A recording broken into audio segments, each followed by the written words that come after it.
我正翘着二郎腿躺在新家的床上，一边嚼着口香糖，一边感慨自己的聪慧。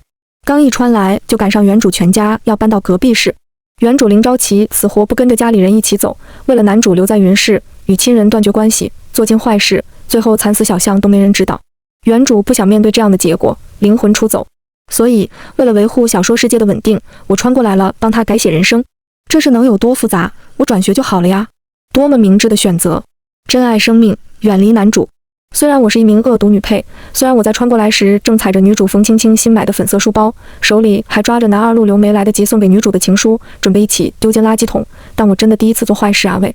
开局就得罪两人，我以后还要不要混了？刚清了清嗓子，准备开口为自己的行为辩解，一个人影出现在楼道口，是男主秦理。完了，BBQ 了，这下子直接一箭三雕了。此时的我根本来不及欣赏男主出众的外表，只想逃离现场。才一抬脚就被人拽住了衣领，人设不能崩，深呼吸，对，就这样。耳边响起秦理那一贯清冷的声音：“林朝琪，你跑什么？”这声音居然该死的有磁性。我想说话，但被扼住了命运的脖梗。我指指衣服示意他松手，喘了一会才甜甜开口：“我没有要跑，我只是看到你太开心了。你在欺负人？”不是疑问句，而是肯定句。我讪讪一笑：“没有，我是在帮助同学。那位陆同学想扔垃圾，却一直投不准，所以我帮他。那位冯同学书包从背上滑落，我刚好用脚帮忙勾住了。秦理一眨不眨地盯着我，满脸都是我信你个鬼。好吧，这话连我自己也不相信，但我的眼睛还是一眨也不敢眨。右手从衣兜里摸出几颗糖，想递给身后的两人，让他们帮忙应付一下眼前这人。可我忘了，我们本来就不是一派的。然后下一秒，我就看到男主急切地走到女主跟前关心她，男二在一旁紧握双拳，而冯青青却瞪着我，小鹿一般的眼睛盛满了水，湿漉漉的，那眼泪要落不落的样子，叫我看了都心疼。鼻尖也红彤彤的，可爱极了，整个人真的是一朵清纯小白花。这俩男的已经被他迷住了，完完全全的，我也是。但我这得清醒点，按剧情，我今天得早点回家，所以对不住了，我必须打破这暧昧的气氛。趁着男主帮女主擦书包，我又换上原主贱嗖嗖的口吻，凑到女主跟前。哼，狐狸精，要不是秦理哥哥今天在这儿，你的书包现在已经变成了碎布。然后我就赶紧离开了。嘤，男二陆流的眼神好可怕，我想到原主后来的那些悲惨经历，不由缩了缩脖子，一下楼就开了疾跑模式，风一般向校门奔去。一想到今晚家里就要提出搬迁这事儿，我就激动地搓手。刚走到这大别墅门口，我就开心地哼唱起来：好运来，祝你好运来，好运带来了喜和爱，好运来，我们好运来，迎着好运。其实这原主在家就是个老实本分的乖乖女，从小到大做那些出格的事，都是为了和男主拉近距离。而且吧，她这份心意一直偷偷藏在心里，目前这个阶段连男主本人都不知道。对于这样的情况，我是非常开心的，那就让一切都不再发生吧。哈哈哈哈，一切也都来得及，起码不会给小说世界留下大坑。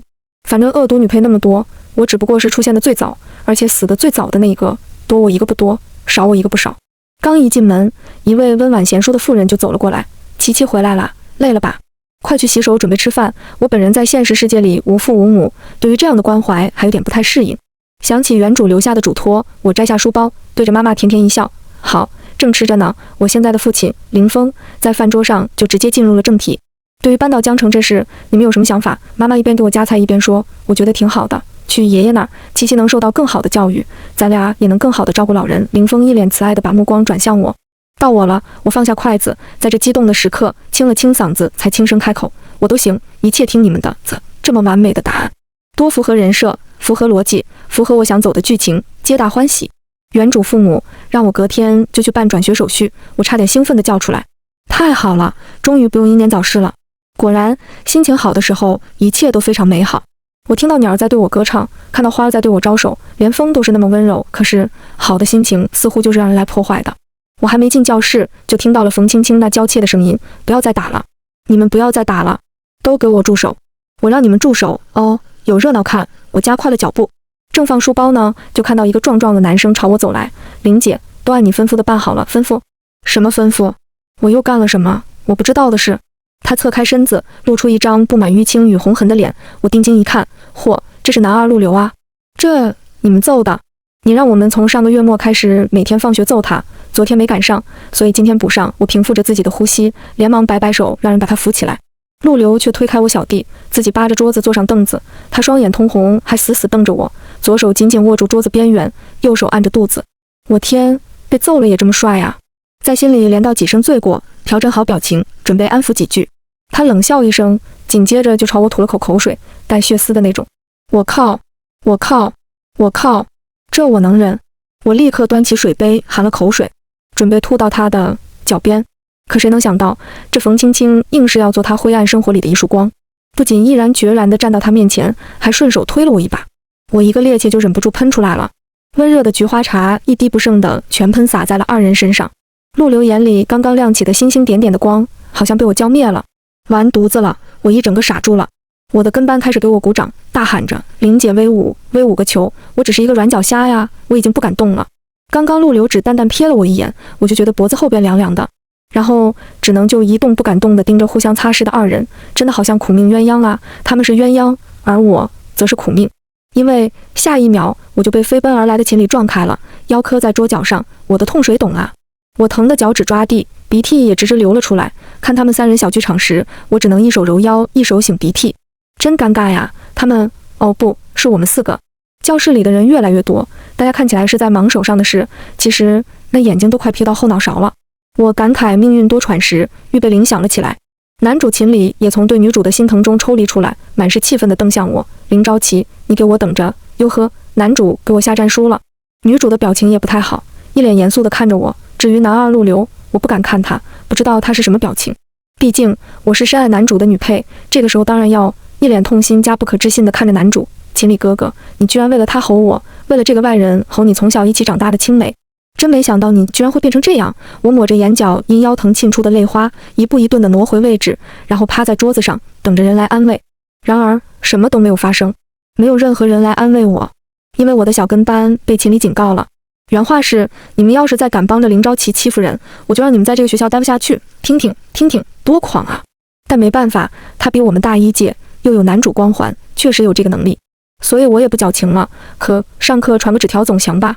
没别的意思，我就是想问问小跟班，自己以前究竟做过多少恶，毕竟要走了，能弥补的就弥补一下。但我真的想不到，居然有这么多呀！看着小跟班传回来的那张16K 小纸条，最后一行还写了个未完待续。我的嘴角忍不住抽抽，果然恶毒女配不是一日长成的，自由背诵的早自习就是好。我嘴里念叨着招避猛虎，吸避长蛇，磨牙吮血，杀人如麻，笔下却刷刷写着陪冯青青英语词典1本，陪冯青青古汉语词典2本，陪冯青青晨光暗动笔13支，陪冯青青小镜子3个，陪冯青青粉色书包3个，陪陆流牛奶5盒，陪陆流草莓味棒棒糖10根，陪陆流黑色保温杯1个，蓝色保温杯1个，透明玻璃杯1个，陪高1 15班拖把2个，扫帚1个，黑板擦1个，毁灭吧！真的太累了，整整一个上午我都在忙这件事。写完后，教室里几乎都没人了。好不容易熬到放学要回家吃饭，刚出教室门就发现我被堵了。秦理带着人光明正大的堵了我。我的小跟班见状立马跑了。转眼间，教室里就只剩下打扫卫生的冯青青和守着她的男二陆流。又是4人开局，不过这情况好像不太妙。我赶忙开口：“秦理哥哥，我得走了，我妈叫我回家吃饭。”秦理笑了笑，又是这副温暖帅气阳光大哥哥的死样。如果忽略他那冰冷的声音，不用了，我和阿姨说你们班今天有活动，需要你留在学校，所以得在学校吃。讲真的，我真怂了。然后慢吞吞地退回了自己的位置。秦理几个跨步走到我跟前，低沉的嗓音在头顶响起：“给青青道歉，这个真是人狠话不多。”但我身在原主身，为了不太露馅，不得不跟他辩个10来回。我暗暗将心虚发抖的腿藏到桌子后，瞪大眼睛，用嗲里打气的声音：“凭什么？我只是想和他们交朋友，我有什么错？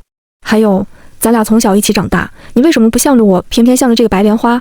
亏我还叫你一声哥哥，你倒是照顾我呀！你看看你，堵人都堵到我头上了。”秦理看着眼睛红红的我，态度有些松动，刚要开口说点什么，就被一道柔柔的声音截断：“秦哥哥，你别怪林同学，他只是不懂得如何与人相处，才会那样做。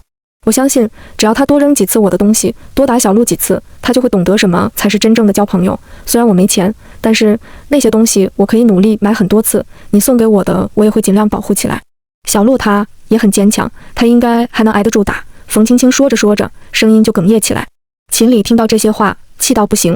我被女主的骚操作惊呆了，好个女主，居然是朵白莲花的底批。但想想多少也有些无力辩解，原主真的好像做了好多坏事。看我愣神，秦理推了我一把：“不是吧？这大哥，这桌子，我又磕上了，嘶，好痛！我在心里问候男主林朝奇，我要你道歉，现在，立刻，马上！看着如此冷硬的秦理，我扯出一个无奈的笑，行吧，原主曾经做下的孽，只能我背。我强忍疼，径直走到三人跟前，十分不自然地弯下了腰。对不起，冯青青、陆流，我以后再也不会做这样的事了。你们有什么要求可以尽管提，只要我能做到的。冯青青显然被惊讶到了，而陆流本来面无表情的脸上露出一抹玩味的笑。那你让我打一下好了，真的，只是打一下。我妈了，男二陆流这个阶段就这么疯了吗？还有啊，这么过分的要求，真没人拦一下吗？一双双眼睛审视着我，我好像被放在了绞刑架上。好吧，我摆出一副视死如归的表情，一点一点地挪过去。还没靠近，啪！一道响亮的巴掌声似一道惊雷，炸进教室里的几个人心里，所有人都被吓到了，我也愣在了原地。好丢脸啊！不对，好痛！我死死捏着自己的衣服，尽力稳住身形，不断安慰自己，反正原主也打过他好多次，如果能因为这一个巴掌，换以后与这几人毫无关系，那真的值。我在他们怜悯、不忍、惊愕、嘲笑的目光下，呆呆地走回桌椅，拿起书包就要离开。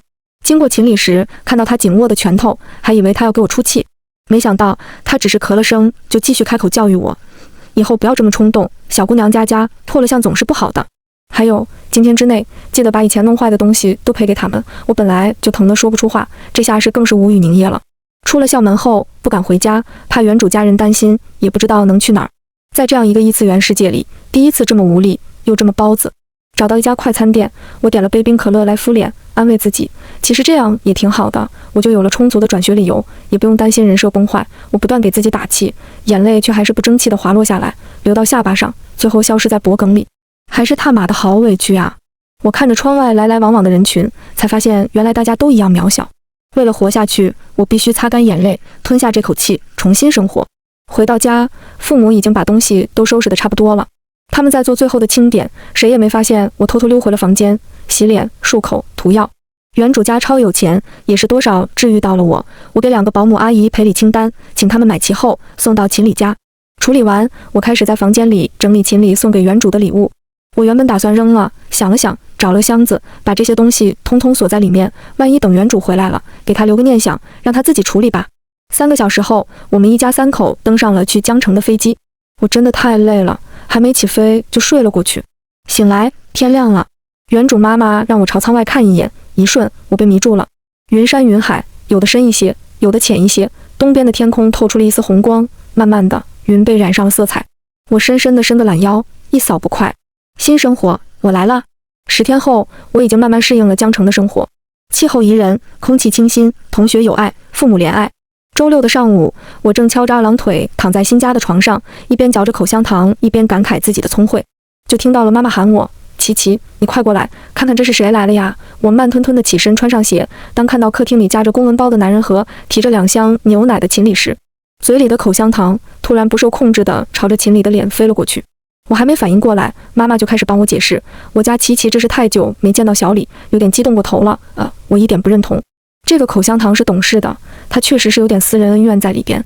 可原主妈妈一直愧疚地戳我，我只好微笑着点头。秦父笑得一脸欣慰，那你们去琪琪房间好好聊聊天吧。秦理仍旧黑着一张脸，他不管我不断抽搐的嘴角，不断向后躲的身体，转头和爸妈笑了一下，拽着我就往阳台走。你为什么不回我消息？我把你的所有联系方式都删了。为什么？是因为我那天没有帮你吗？如果是这样，那我跟你道歉，但是我请你不要再让人去欺负青青了。我当时就一整个无语住了。好家伙，这2件事有关联吗？而且我都送自己离开1000多公里了，还能欺负得了他？我是多有能耐？男主有病，我已经康复了。强忍着不翻着白眼，3连问：你为什么会觉得我在这儿还能欺负他呢？你为什么会觉得我需要你的道歉呢？你为什么会觉得我会听你的呢？秦理一时也愣住了，他从没想过这些。按设置，林朝奇就是这样的人。呵呵，剧本已经改了，大哥。我看他好像没什么想说的，就回到房间，挑了件美翻的连衣裙，然后甜甜的和妈妈说了声无视秦理，转身去参加转学生欢迎会。临出门时，秦理拉住我，让我把他从黑名单里移出来。我是疯了呀，好好的日子不过，非要作死。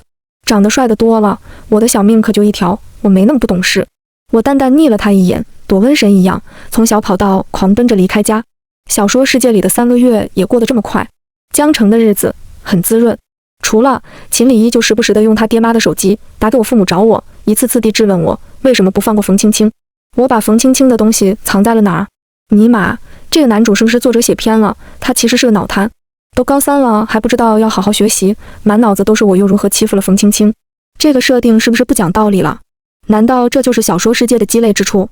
恶毒女配就算远离主角团且什么都不做，那些迫害女主的事依旧会被人们看作是我做的。秦理差不多3天来一次的电话，只要挂断一次就会夺命扣。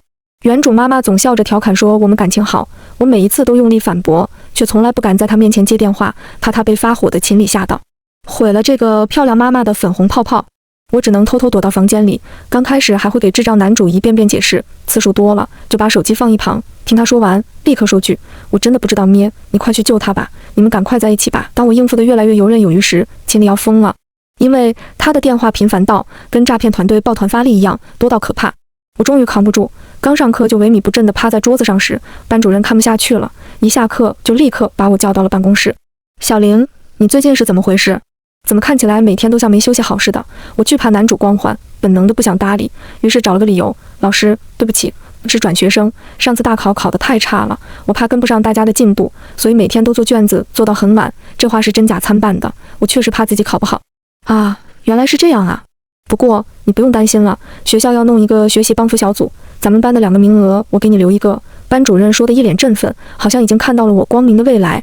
我想开口拒绝，他好像知道我的顾虑，别担心有人会说什么，咱们班同学并不需要这个名额，我这是随便捡漏了2个名额，一个给你，一个给哦。他来了，我微微愣住，下意识顺着他的视线看过去，扭头，办公室大门旁不知何时多了个男生，他留着的短发，又高又瘦，身形挺拔如松，逆光的位置看不清脸，上午的阳光在他的身上打了一层淡淡的光圈，衬得他皮肤更加白皙。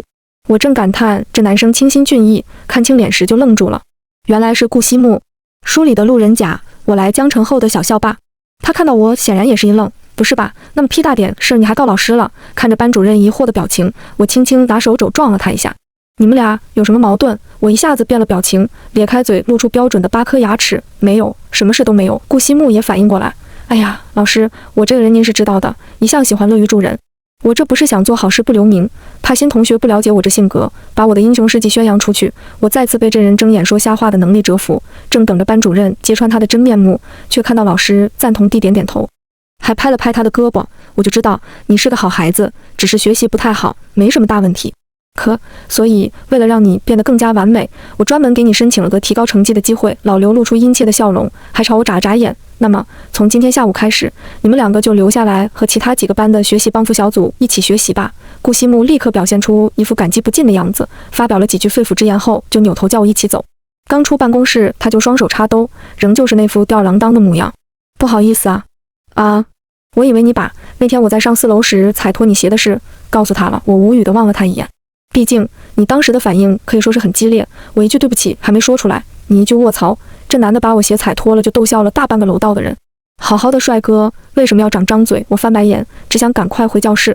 这人却笑得越来越放肆，虽然走廊上的人很多，但他的笑声如魔音贯耳一般，精准地绕着我3D 循环播放。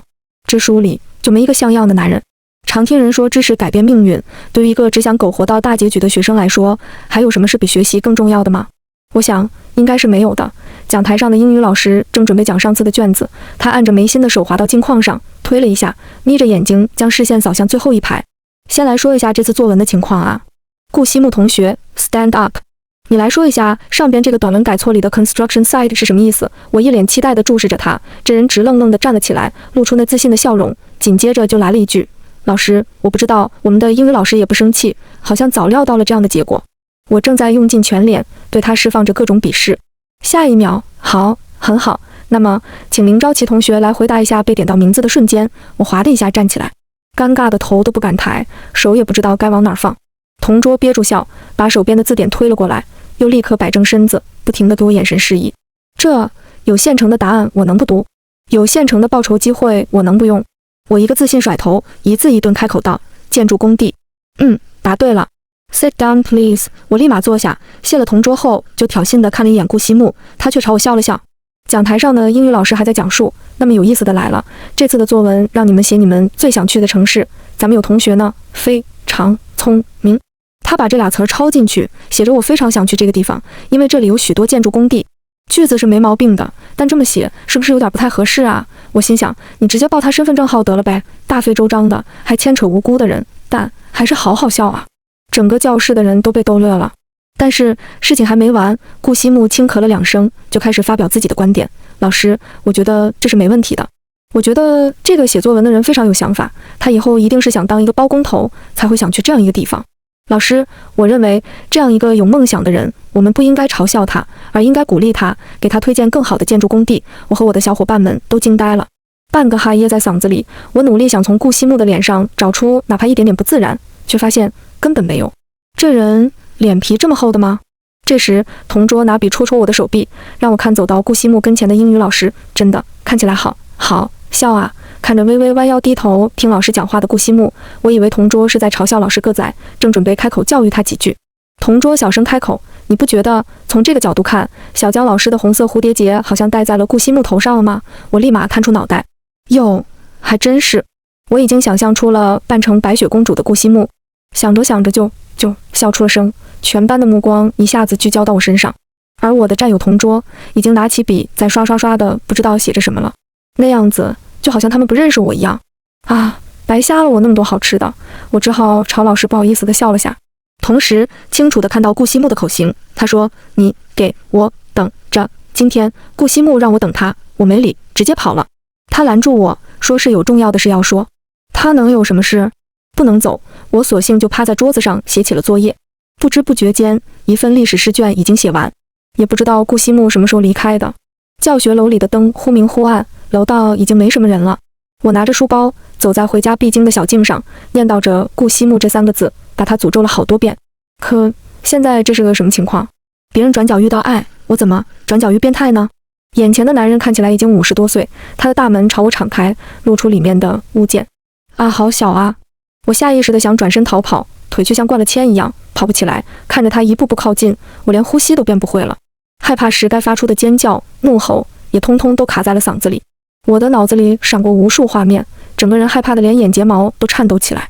就在我觉得我的小说之旅可能要结束时，一个垃圾桶挡在了我眼前。怎么这么晚才回来？家里给你留的饭菜都凉了。紧接着，一双骨节分明的手握住了我的胳膊，拉着我往反方向走。站到新安庄的橘黄色路灯下的时候，我的眼泪已经流了满脸。不好意思啊，我刚刚是下来倒垃圾的，手里也没有趁手的工具，所以看着他窘迫的样子，我破涕而笑。谢谢你啊，顾惜木。没事，我送你回家吧。身穿灰色短袖，手提蓝色垃圾桶的少年隔着半人的距离走在我的右边。一路上我们谁都没有说话，听着蝉鸣，听着鸟叫，听着我们2人的呼吸声，心情也慢慢平复下来。最近这段时间，我改变原主命运的任务进行得还算顺利，有在好好学习，好好孝顺长辈，还离主角团远远的。但我发现我好像只要挨着顾惜木就没好事。原来书里的路人甲也这么麻烦，所以我打算以后离他远一点，尽量减轻任务难度。可是这傻大个怎么还没下课就守在我们小组的教室门口了呀？居然还朝我眨了眨，我吓得瑟缩了一下。忽然顾惜木从露出一个大脑袋。你在这儿干什么？顾惜木对我讨好一笑。当然是送你回家呀。我虽然想嘴硬说不用，但还是害怕发生昨天的情况。毕竟这段时间爷爷的身体不好，父母根本分不出精力来接送我，最后我还是点头答应。一路上他叽叽喳喳说个不停，叫我看月亮，却发现今天月亮看不见。一会儿又让我数星星，却发现能看见的只有那么零星几颗。好不容易到了我家门口，他说完别感谢哥就潇洒转身。我想提醒他前面有个水坑都没能来得及，他已经踩了进去，骂娘的声音比我让他小心的声音都大。路人甲声音蛮洪亮。几日后，看着围坐在餐桌前的原主家人，我内心一声叹息。昨晚久违了，时长12分42秒的通话。周家没人的日子，我不用接秦里打来的电话。可是现在这样才是正常的剧情。吃完饭，我翻出原主的相册，一边看一边想象，如果是他和家人待在一起，那该是一种怎样的心情。想着想着就昏昏沉沉地睡了过去。第二天一早，刚一出门就撞见了手里拿着牛奶的顾惜木。这些男人都怎么那么喜欢牛奶？你怎么在这儿？接你呗。行吧，行吧。我看了几眼距我2臂的清瘦少年，意识到不对劲。都过了一个红灯了，这人怎么还不说话？一路上只是呲溜呲溜地吸着牛奶，十分安静的顾惜木看起来真诡异。不论我抬头看他多少次，他始终都是目视前方。得什么大病了？不会有什么我不知道的剧情走向在等我。同桌问我，你说这么安静的环境，不做点什么是不是不太好？听到这话，我承认我有点兴奋了。然后在我期待的目光下，他在桌兜里左翻右翻，我的眼睛也随着咚咚的碰撞声越睁越大。最后他明媚一笑，却从桌兜里掏出一套崭新的数学试卷，这是我新发现的一套不错的题，你可以先做一下看看。我努力控制住自己的表情，我到底在期待什么？难不成还指望这人能从桌兜里掏出一副麻将吗？下一节数学课刚上25分钟，我感觉自己的上眼皮像一个挂了重物的袋子，不断的往下沉，连头也打着节奏上下舞动起来。在我纠结于睡还是不睡的时候，耳边同桌清朗的声音响起，撑着桌子睡一会儿吧，下课我给你讲。下一秒，我就熟练地挪了挪凳子，撑起胳膊，用手掌托住脑袋，嗯了一声，就安心地闭上了眼，心里默念着下节课一定好好听。在半梦半醒间，好像还听到了一声低低的叹息。值得开心的是，最近秦理在打过来的电话里已经不再质问我，而是絮絮叨叨地说一些他现在的生活日常。我知道时机到了。第4次挂断秦理的电话后，我终于忍不住了。爸妈，我不想听到秦理的声音，不想接到他的电话，以后不要再把他打来的电话转给我，好吗？妈妈本来在织毛衣的一顿，抬起头看我时还是那副温柔的样子，语气里却带了点紧张。琪琪呀，你们俩这是怎么了？是小李欺负你了吗？爸爸也立刻关掉电视，坐到我身边。有什么事跟爸爸讲，他要真是欺负了你，你也不要害怕，爸爸去找他。我乖巧一笑，将削好的苹果分成几瓣递给两人。没有，他没有欺负我，我只是觉得我们已经没什么话好说的了，所以没必要再联系了。顿了顿，我又补充，而且他每天这么打电话，多浪费学习时间啊。再说了，我也需要好好学习啊。他们松了一口气，爸爸揉了揉我的脑袋，笑着说，我们琪琪长大了呀。好，那咱以后就专心学习，不要受外界干扰。男主就这样被我打发了，我甚至什么都没干，只好好生活来着。日子过得很快，我终于过上了真正的安静的生活。每天都是2点一线，连周6日也在待在家里，活成一个小说世界里普通路人甲的样子。过年那几天，家里格外热闹，每天都有很多人来，我们忙得不可开交。顾西木非要来，他惯会说花言巧语，没几天就把爷爷哄得一口一个小木的叫。妈妈也时不时给他拿点吃的，连一向在外人面前不苟言笑的爸爸，在看到他时也乐呵呵的。正月12那天，秦理一家也来了，他非要见我一面，我想着总要做了结，就答应了。这次是在我的房间，他一进来就顺手关上门。不得不说，这可真是个不好的习惯啊。小琪，对不起，我没想到他会这么直接，但也只呆愣了一瞬就开口，如果你是指那些电话骚扰的话，我原谅你了。秦理看起来有些手足无措，我还以为你再也不会理我了。毕竟真的对不起，我也不知道怎么回事，明明早该清醒的，可我还是不知道为什么每次都会觉得那些事是你做的。好像一遇到有关青青的事，我就会失去理智，可能是因为设定吧，所有的一切都遵循着小说世界里的规则。我叹了口气，紧接着他塞给我一个粉色封皮的本子，青青下个月生日，我打算给他准备一个惊喜。这个本子里收集了很多人给我们的祝福，你也写一个吧。我当时就一整个无语住了，这个傻子不带这样玩的呀，让女二给男女主送祝福。原主知道会气死吧，不情不愿地接过本子，刚翻了几页，就看到本子里有一页画了个大大的心形，写着深情李哥，为爱留级。我天，没人管我死活了是吧？这哪是留级，这是直接降智。想了想，我还是认真地写下一句，祝你们余生多喜无悲，雨落闹市有意中人陪。我过了太久舒适安逸的生活，久到如果不是因为在学校旁的小巷子里遇到男二陆流，我都快要忘记自己并不属于这个世界了。春末时节，夜晚凉意沁人，巷子里没了人声，无尽的黑暗中没有一丝温暖，只余恐怖迷惘在耳畔呻吟。林朝琪，我等你好久了。一道阴冷的声音自身后响起，有只骨瘦嶙峋的手攀上我的肩。我回想着小说里林朝琪死亡的日子，4月21日，今天已经4月26日了，所以还是躲不掉吗？这既定的命运。我惨淡一笑，你是来找我的吗？他绕到我的前面，看白痴一样看着我，另一只手拿起刀抵上我的脖子，然后大方地开口，有什么遗言你可以说出来或者写下来。我舔了舔干燥的嘴唇，觉得现在的他有点好笑，毕竟原小说里的陆流看到独自走在小巷的林朝琪，就立刻给了他几刀，现在开始说话了，这事是不是有得谈？我本着拖延时间的想法，逼迫自己抬起头来仰视着他，我想知道你为什么要这样做。我话还没说完，他就发狂般地捏住我的肩胛骨，还用问吗？我恨你，恨不得你去死，你还好意思说你和秦理是青梅竹马？狗屁，全都是狗屁！如果不是你没管住秦理，如果不是你一遍遍地欺负青青，如果不是你，秦理和青青就不会有那么多交集，他们就不会在一起。青青就是我的，是我一个人的，这倒是我从未设想的角度。但现在我根本没那么多时间细想，因为他手里的刀子又向我的脖子移动了一点。我苦笑着，你不是让我说一言吗？看在我这么久没接触你们的份上，让我畅所欲言一次吧。他的态度松动了一些，还将手往回缩了缩。我想他果然还是有点良心的，不忍直接动手。可是紧接着我就听到了他低沉的吼声：“你错了！”我刚露出疑惑的表情，他就狠毒地笑了起来，本来就狰狞的脸也变得更加扭曲了。不是看在你这几个月没找我们的份上，而是看在你曾经帮过我。你不会真以为你那几个小跟班能打得过我吧？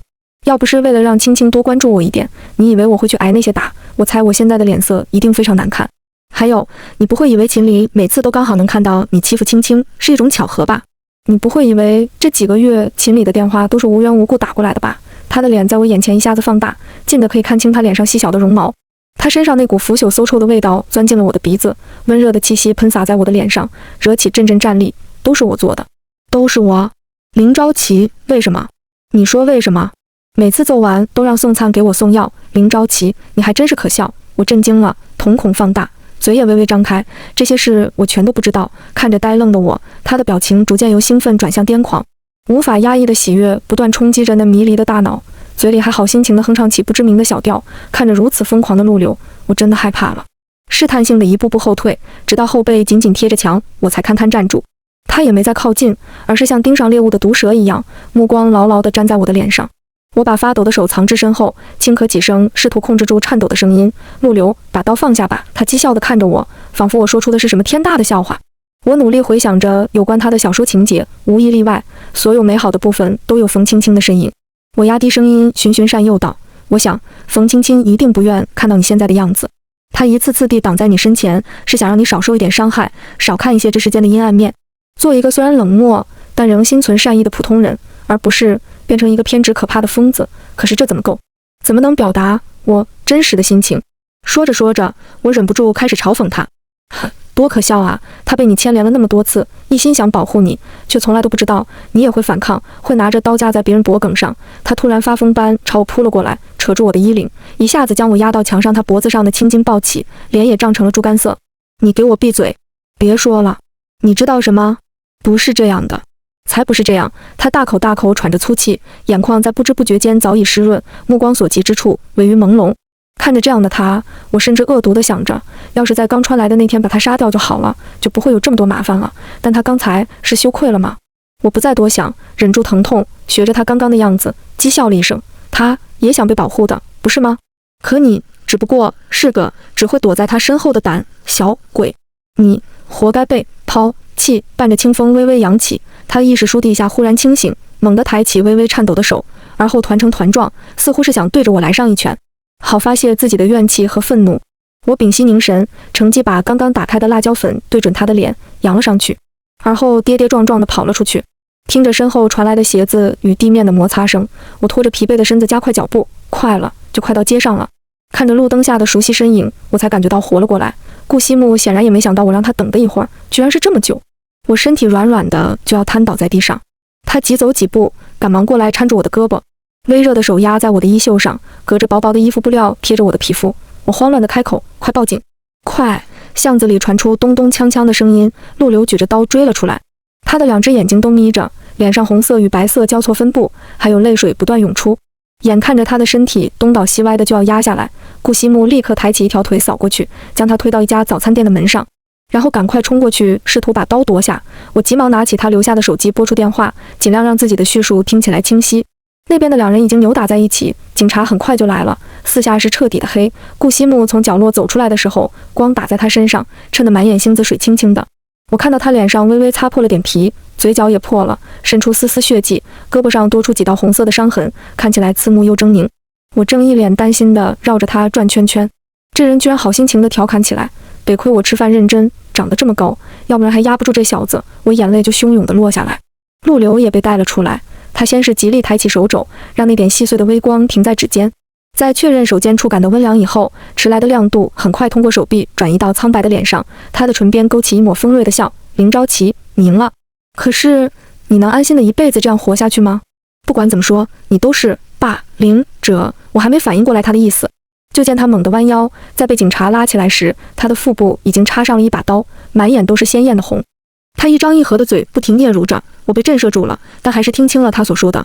我要你永远都记得我。我止不住的尖叫。做完笔录出来已经接近11点半，我们两人的父母早就等在了外边。我是想和顾西木说声谢谢，却发现他目光呆滞，两眼无神，像个提线木偶一样，任由他爸妈拉着往回走。晚上躺在床上，脑海里一遍遍回放着陆流最后的样子，满脑子都是那句我要你永远都记得我。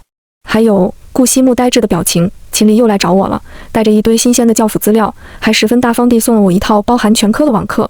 又是对不起这3个字，我听得有些烦，打断他，别说了，没意思。忽然他连着给我鞠了3个躬，像是要把我送走一样。我没再开口，他递给我一封信，粉色的信封像极了那个娇软的女孩。我轻轻打开，信纸上躺着工工整整的几行字：林朝琪，虽然我们以前有过一些不愉快，但我原谅你了，也请你原谅因为我而经历的那些不愉快。我的身体半倚着窗台，撩起眼皮，淡淡的看了秦理一眼，他不好意思的挠挠头，仍然是那副阳光帅气的样子。我叹了一口气，这一切算是真的结束了吧？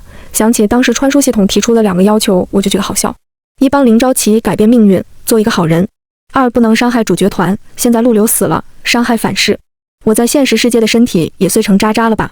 小说世界也有些崩塌了。在返回学校时，我不再是学习帮扶小组的一员，没有了同桌，也没有了朋友，一切主线外人物的记忆似乎都清零了，应该是为原主的回来做准备。